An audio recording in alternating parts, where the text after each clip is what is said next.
Yang ketiga, seni mengambil keputusan. Yang ketiga, pertimbangan kita harusnya gini. Apakah keputusan yang kita ambil itu menambah nilai? Kalau sesuatu kita lakukan, apakah itu bermanfaat bagi hidup kita? 1 Korintus 10 ayat 23 bilang gini.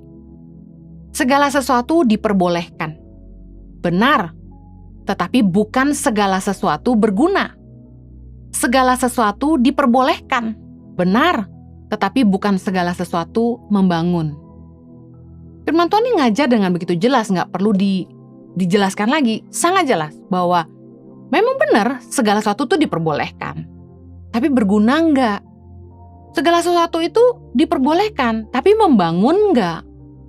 Ketika kita mau bikin keputusan apapun dalam hidup ini, kita mesti tanya apakah ini penting, apakah ini berguna, apakah ini membangun. Kalau nggak membangun nggak usah, kalau nggak berguna buat apa?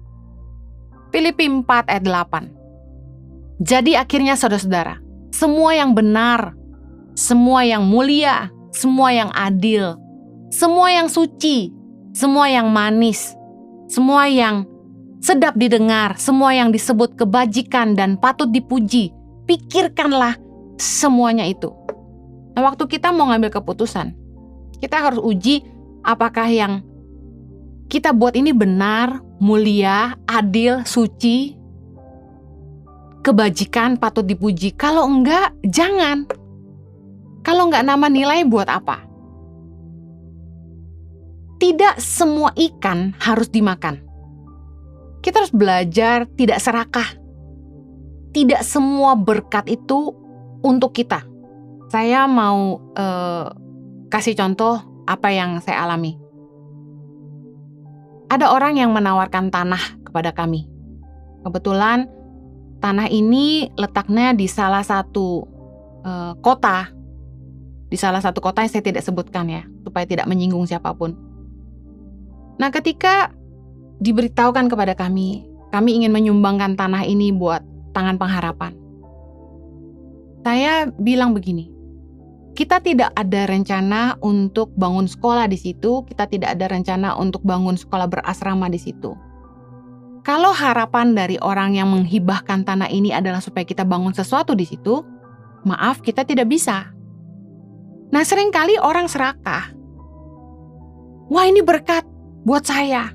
Saya mau bilang gini, tidak semua ikan harus dimakan. Belum tentu semua berkat itu untuk kita. Orang bisa saja salah.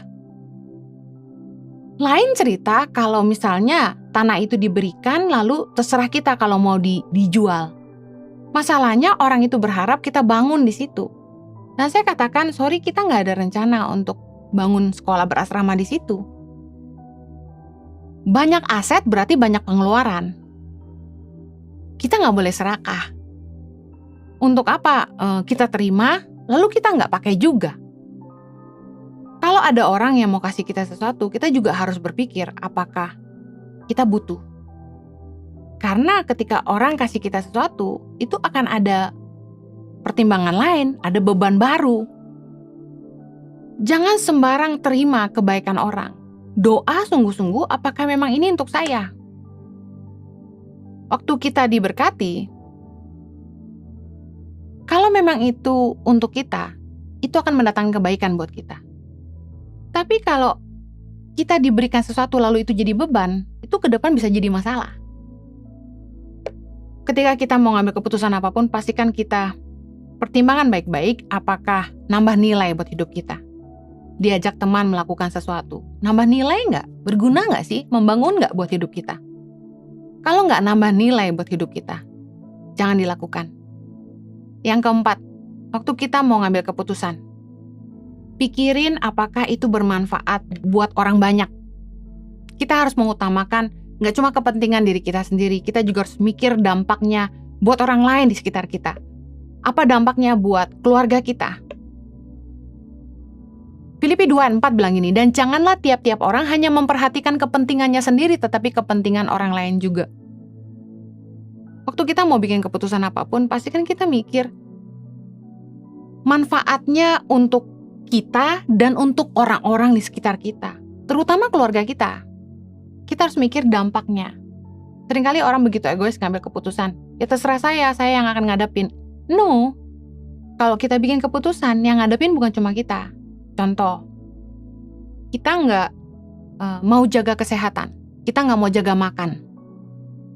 Jangan terlalu egois, karena dampaknya itu bukan cuma kita sendiri yang ngerasain, tapi keluarga kita, pasangan kita yang harus merawat kita waktu sakit, mereka juga harus dipikirin.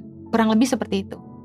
1 Korintus 10 ayat 24 bilang gini, jangan seorang pun yang mencari keuntungannya sendiri, tetapi hendaklah tiap-tiap orang mencari keuntungan orang lain juga. Keputusan apapun yang kita buat dalam hidup kita nggak boleh selfish, karena tindakan kita, keputusan kita akan berdampak buat orang-orang di sekitar kita. Banyak orang yang cerdas, tapi mereka nggak mikir apakah karya mereka itu menguntungkan orang banyak, menguntungkan bangsa. Seringkali orang cuma cari untung buat diri sendiri, yang penting dia kaya. Tapi dia nggak peduli apakah produk yang dia jual meracuni masyarakat. Harusnya kita mikir, apapun yang kita buat dalam hidup ini, buahnya harus baik, bukan cuma untuk kita, tapi juga untuk orang-orang di sekitar kita, untuk masyarakat luas tentunya. Terlalu egois kalau kita hanya mikir kepentingan diri kita sendiri, keuntungan diri kita sendiri. Ada orang yang pakai uang sembarangan, lalu ketika ditegur sama orang tuanya, dengan sombong berkata, terserah saya, uang saya, hasil kerja saya. Tapi ketika dia susah, saya mau tanya, larinya kemana? Jangan lagi susah nyusahin keluarga, lagi senang lupa.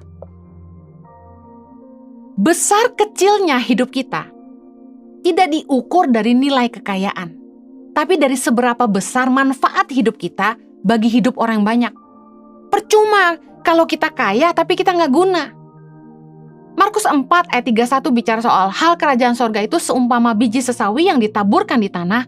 Memang biji itu paling kecil dari segala jenis benih yang ada di bumi.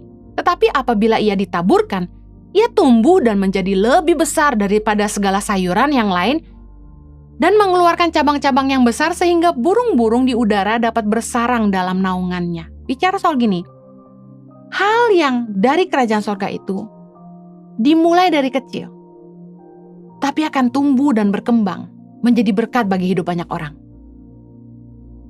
Kalau kita hanya fokus hidup buat diri kita sendiri, berarti kita nggak menghidupi prinsip kerajaan Allah. Justru hidup kita, sukses tidaknya hidup kita tuh nggak diukur dari kekayaan kita, tapi seberapa banyak manfaat yang kita bisa berikan untuk hidup orang banyak. Yang terakhir, seni mengambil keputusan harus selalu memperhitungkan konsekuensi, segala resiko yang mungkin akan timbul. Dan kita harus bertanya, siapkah kita menanggungnya? Karena setiap keputusan dan tindakan yang kita buat akan selalu diikuti oleh konsekuensi. Banyak orang tuh yang hanya mikirin keuntungan, tapi mereka nggak mau nanggung kerugian. Galatia 6 ayat yang kelima. Sebab tiap-tiap orang akan memikul tanggungannya sendiri. Ayat ketujuh, jangan sesat. Allah tidak membiarkan dirinya dipermainkan, karena apa yang ditabur orang, itu juga yang akan dituainya. Dalam hidup ini, kita nabur benih. Satu hari nanti, benih yang kita tabur akan tumbuh dan kita sendiri yang akan menuainya. Tiap-tiap kita harus memikul tanggungan kita sendiri. Jadi pastikan waktu kita bikin keputusan, kita siap nanggung akibatnya. Banyak orang gegabah dalam pacaran, nggak jaga kekudusan. Lalu ketika hamil, pacarnya nggak tanggung jawab. Waktu pacaran ditegur, dinasehati, nggak mau dengar. Tapi ketika hamil ditinggal lari sama pasangannya, akhirnya butuh orang-orang di sekitarnya juga untuk nolong dia. Makanya kita harus siap menanggung akibat dari keputusan yang kita buat. Jangan cuma mikir happy-happynya aja. Dalam hidup ini, selalu ada harga bayar, baik untuk keputusan yang salah maupun benar. 1 Petrus 2 ayat 19. Sebab adalah kasih karunia jika seorang karena sadar akan kehendak Allah menanggung penderitaan yang tidak harus ia tanggung. Untuk keputusan yang benar sekalipun tetap ada harga bayarnya. Contoh, waktu saya terpanggil untuk menolong anak-anak di Indonesia, saya dan suami memutuskan untuk meninggalkan Australia dan kembali ke Indonesia. Itu keputusan yang benar, karena sesuai dengan kehendak Tuhan. Tapi ada harga bayarnya. Kami harus melewati banyak masalah, kami harus melewati konflik dengan keluarga, tantangan keuangan, tantangan dengan pekerjaan, dan lain sebagainya. Ada selalu harga bayar yang kita harus hadapi, meskipun keputusan kita benar. Nah, banyak orang nggak punya fighter mentality. Kita harus sadar bahwa setiap keputusan yang kita ambil, baik maupun salah, akan ada selalu harga bayar. Tapi yang saya pastikan begini, kalau kita melakukan segala sesuatu dalam kebenaran, akan datang pembelaan Tuhan. Pertolongan Tuhan dan penyediaan Tuhan pasti akan selalu menyertai kalau kita melakukan kebenaran. Roma 8 ayat 28 berkata gini, di dalam segala sesuatu Allah turut bekerja untuk mendatangkan kebaikan bagi mereka yang mengasihi Dia dan terpanggil sesuai dengan rencananya. Tuhan akan ikut terlibat di dalam hidup kita kalau yang pertama kita mengasihi Tuhan. Yang kedua, kalau kita betul-betul hidup di dalam rencana Tuhan, terpanggil sesuai rencananya, Tuhan pasti terlibat.